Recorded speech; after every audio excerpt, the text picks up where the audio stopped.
I'm Marilyn Priel with The Better Part. Our guest for this program will tell us about DAR, the National Society for Daughters of the American Revolution. Stay tuned. Welcome to The Better Part, a program by and for seniors and devoted to exploring the many facets of those better years of our lives. The name of our program was inspired by a quotation from Robert Browning. "Grow old along with me, the best is yet to be, the last of life for which the first was made."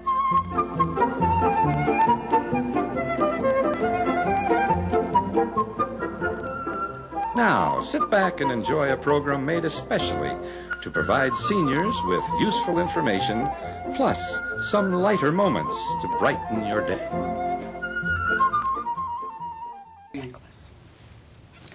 Welcome to The Better Part. I would like to introduce you to our guest.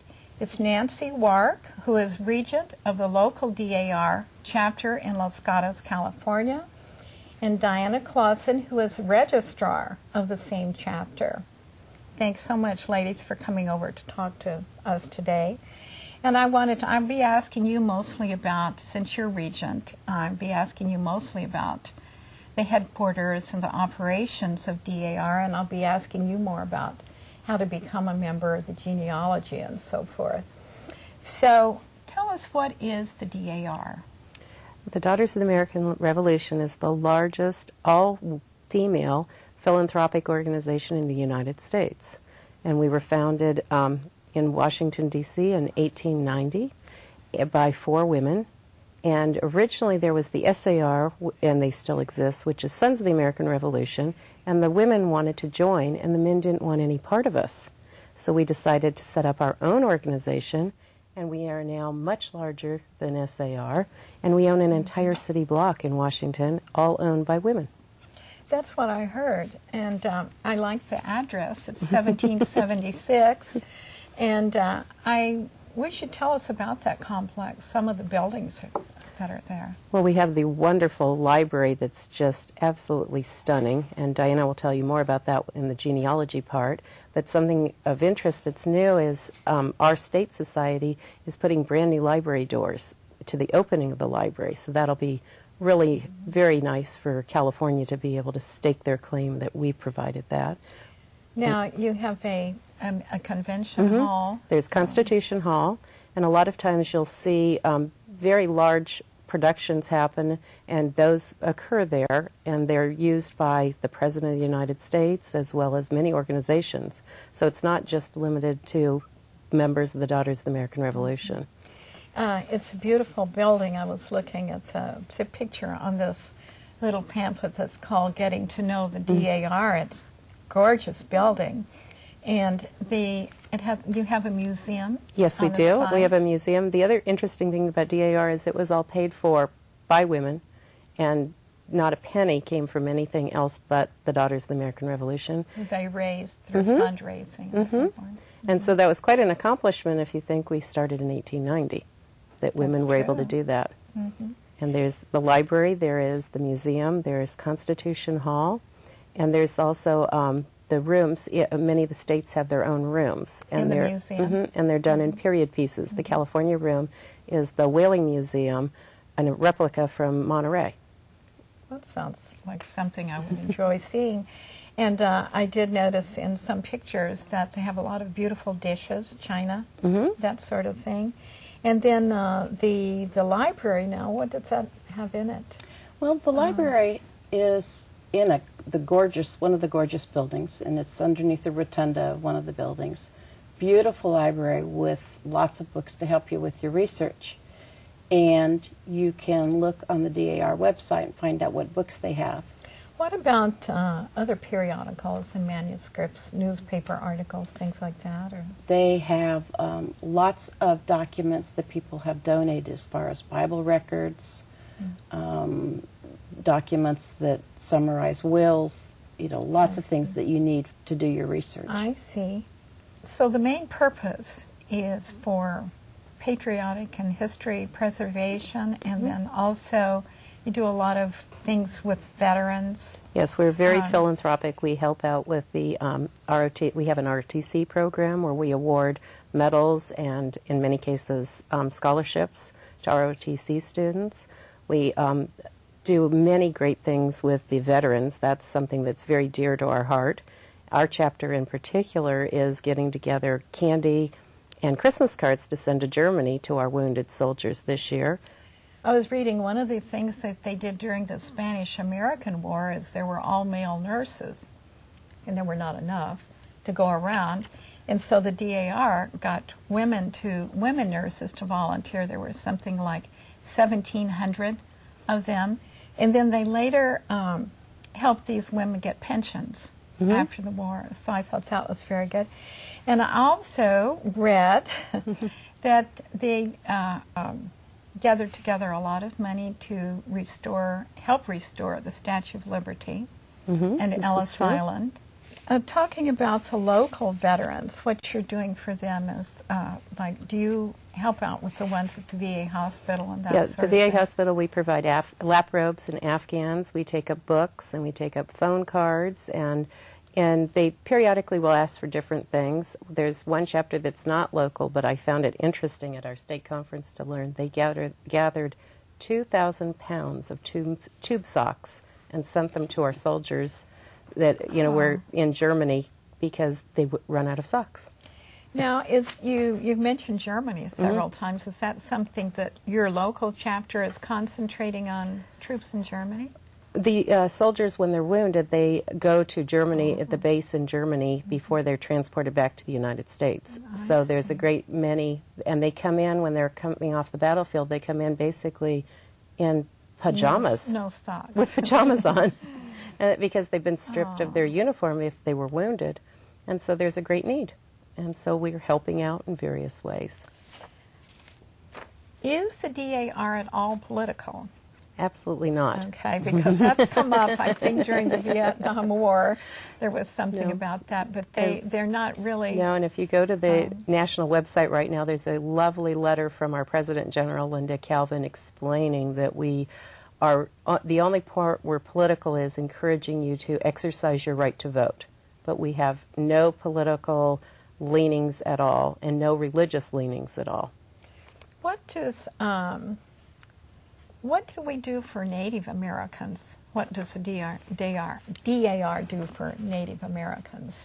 We are very supportive of, in fact, we just had the California chairman come and speak to us as our speaker this last Monday, and she was explaining how she personally travels on our behalf representing California and visits the different reservations and finds out what their needs are. A lot of these young people don't have, parents that are supportive either due to drugs or alcohol, or they've died, and they're not getting the education they need. So we set up scholarships to help these young people get their education, because without an education, you're not going to go very far in this world. And also you do something for foreign-born immigrants. Yes, we encourage them to become citizens, and we work with them to get their citizenship. At one time, didn't you compile citizenship books or in passing out? Yes, we did. 12,000 or something like that at one time? Yes.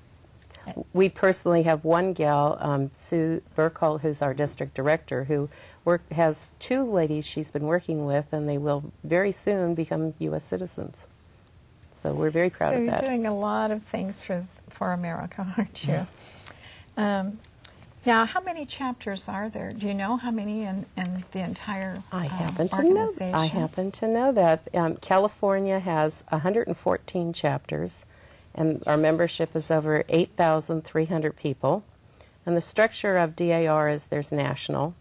And then California, because we're such a large state, has Northern and Southern California. And then within that, it's divided into districts, which we are District 6 up in this area. And in District 6, there's 11 chapters. A lot of busy ladies. And now I did attend one chapter meeting, and it was a beautiful luncheon, very nice gourmet luncheon in a nice facility. And I enjoyed the speaker, And I think at that time, the speaker was talking about Indian history. And now, is that something that you have at every meeting? We always have a speaker. This particular meeting we just had was Indian history. We hit on all sorts of things. We try to do women's issues. We try to do history. We have a very interesting one coming up that will be done by a fellow that's SAR, and he's going to come and talk about grave dowsing, which is very similar to looking for water with a dividing rod. You can find graves that way. And that's going to be, I think, I've never heard of such a thing, so I'm interested.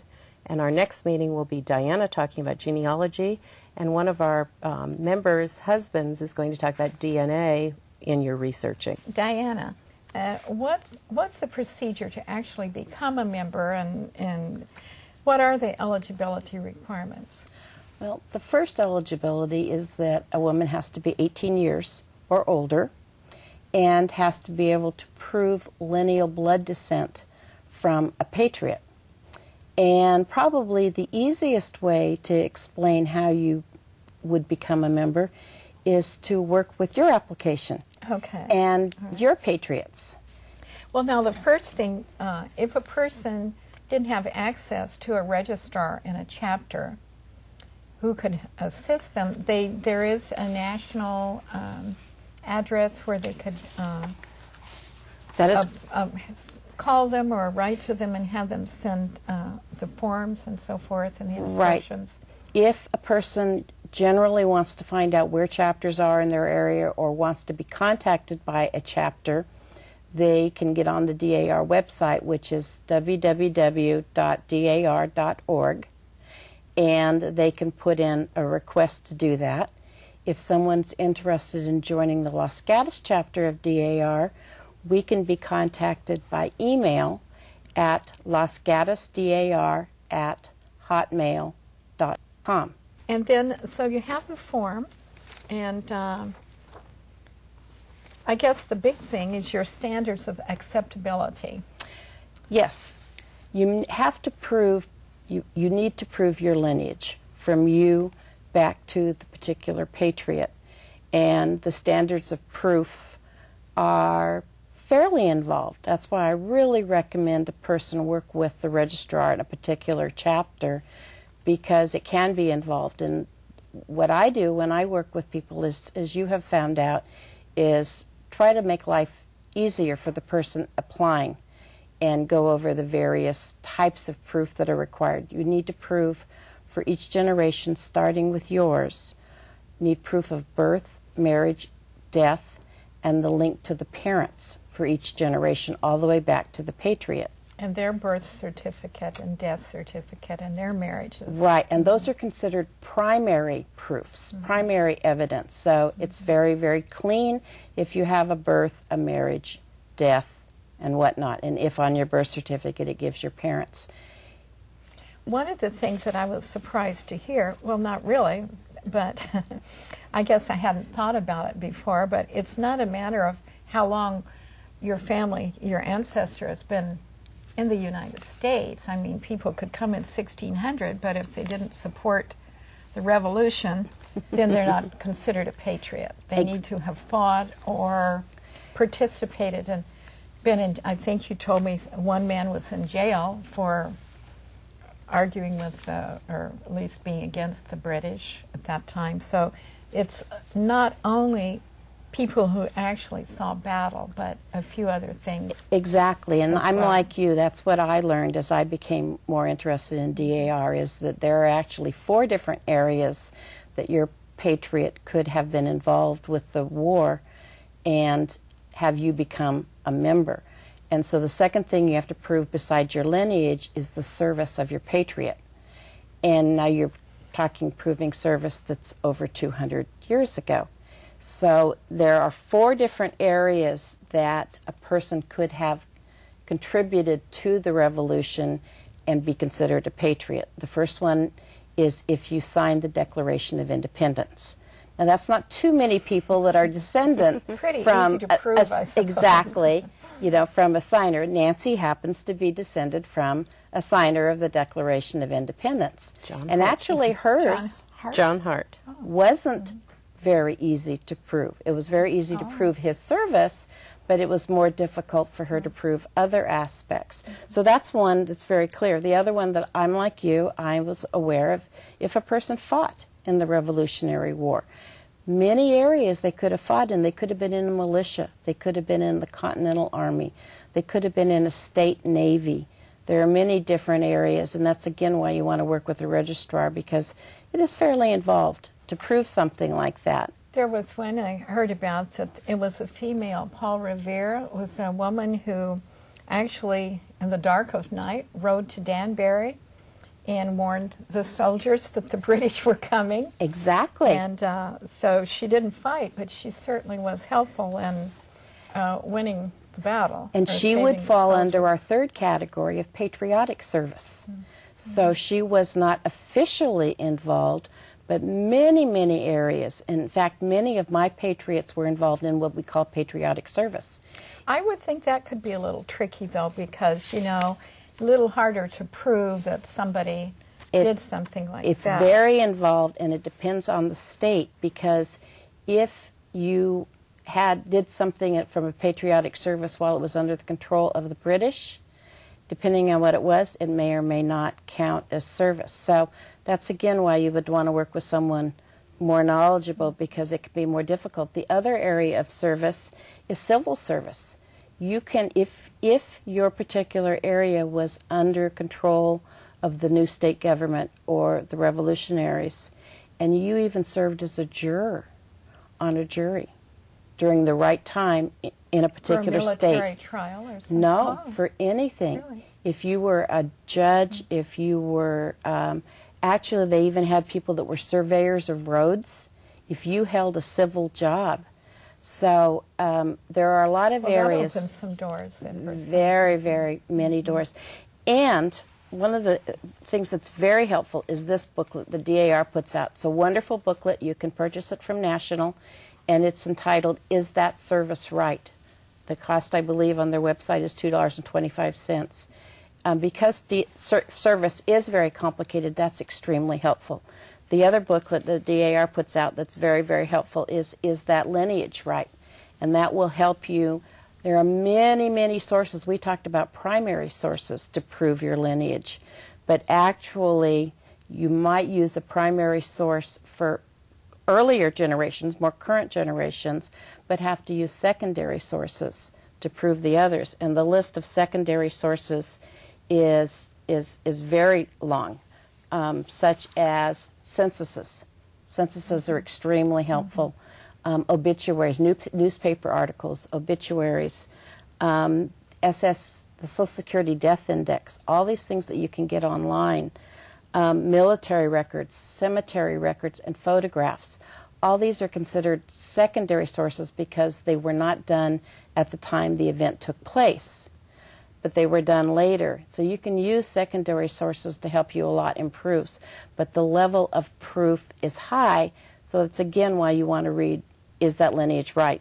To understand proofs. I have done a number of programs about different ethnic festivals, and I thought it would be nice to do something about America.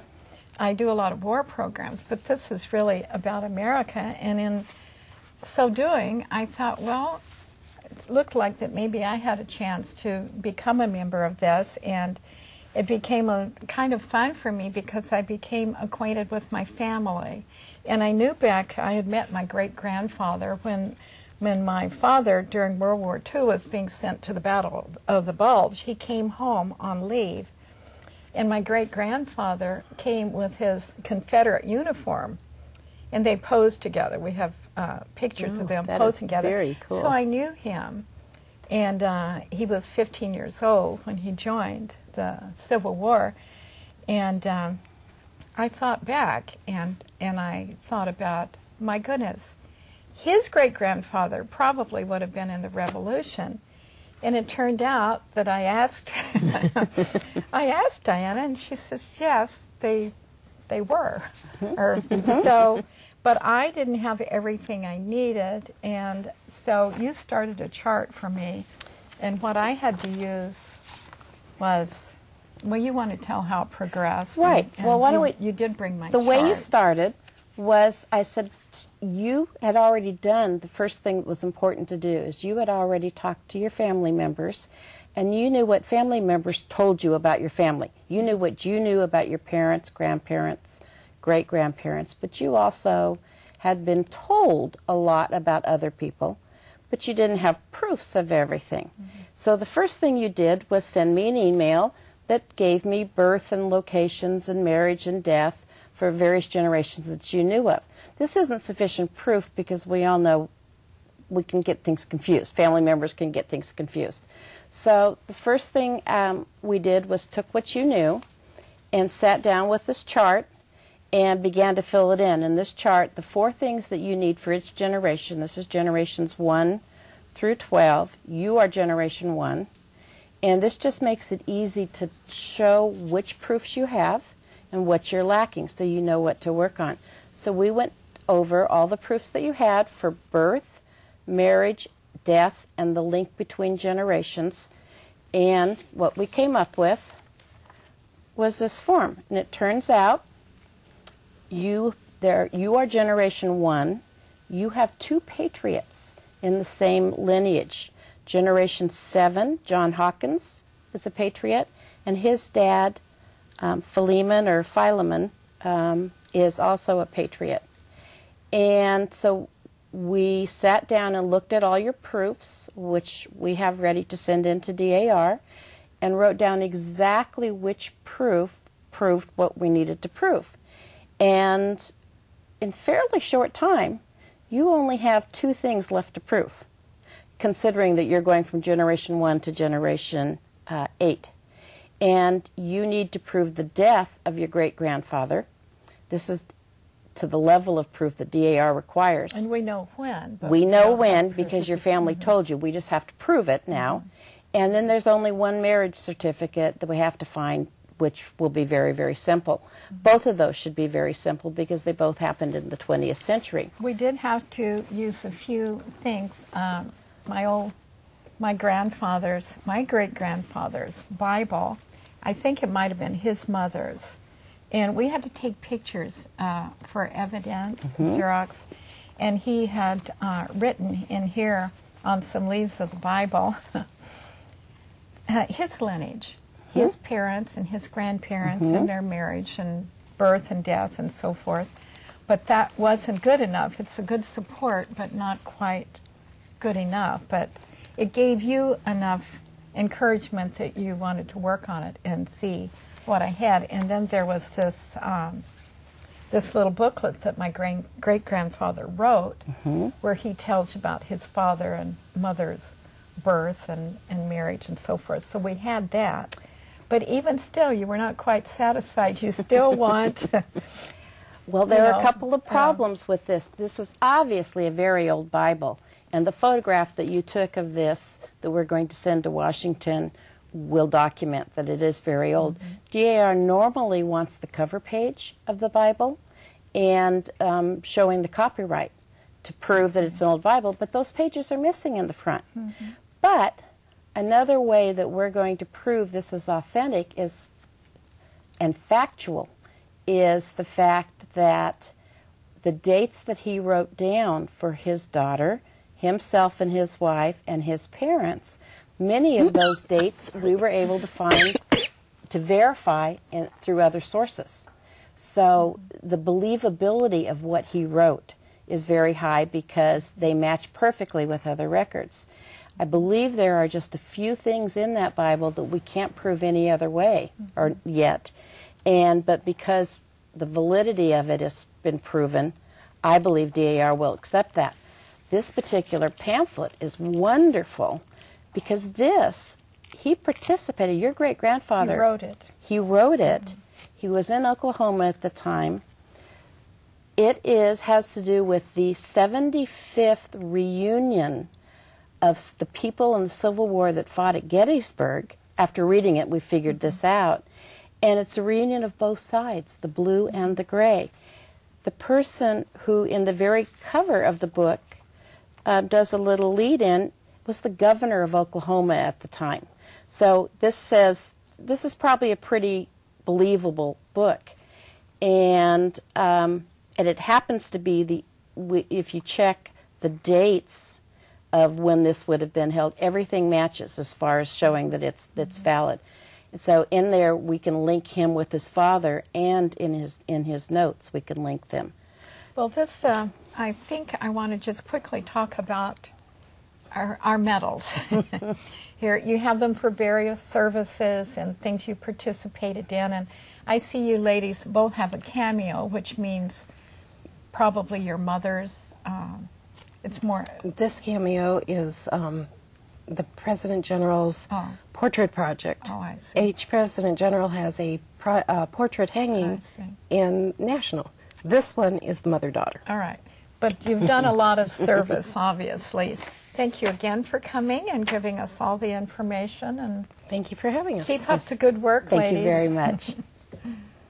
God bless America, land that I love.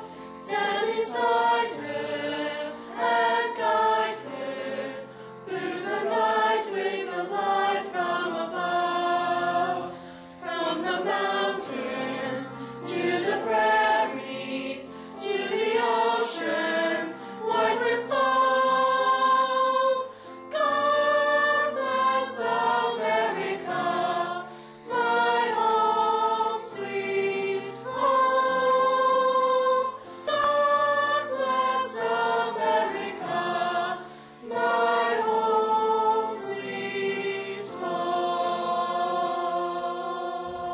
Thank you so much for joining us. We hope you enjoyed this program as much as we did.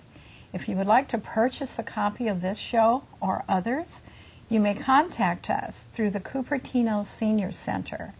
The telephone number for that is 408-777-3150. We also have a website. It's www.thebetterpart.com. Thanks again. We'll see you next time.